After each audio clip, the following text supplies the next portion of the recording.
জয় গুরু, সুপ্রভাত, হরি ওম।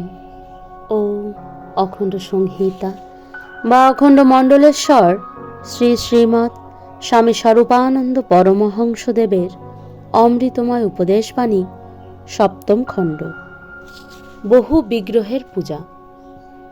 প্রশ্ন: শত শত দেবতার মূর্তি পূজা করে লাভ কি? লক্ষ্মী ছেলে, একটি প্রভুর সেবা করতেই যান বাহার।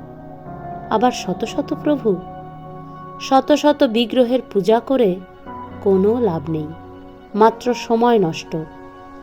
বিগ্রহই যদি পূজা করতে হয় তবে একটিকেই করবে।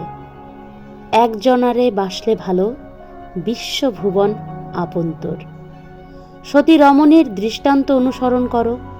সে একজনকেই পতি বলে জানে, শত শত পতির সেবা করে গণিকারা।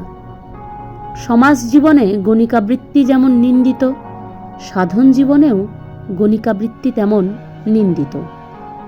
প্রশ্ন: মূর্তি পূজা আদৌ না করলেই বা ক্ষতি কি? কিছুই না। ভগবানকে লাভের পথ বহু। যে পথে সুবিধা বুঝবে চলবে। ভগবান সর্বময়, তাই সব কিছুতেই তাঁর পূজা চলে। তিনি ভাবময়, তাই ভাবুক ব্যক্তি শুধু ভাবের ভিতরেই তাঁর অর্চনা করেন। তিনি অভাবময়, শূন্যবাদী শূন্যের ভিতরেই তাঁর অর্চনা করেন।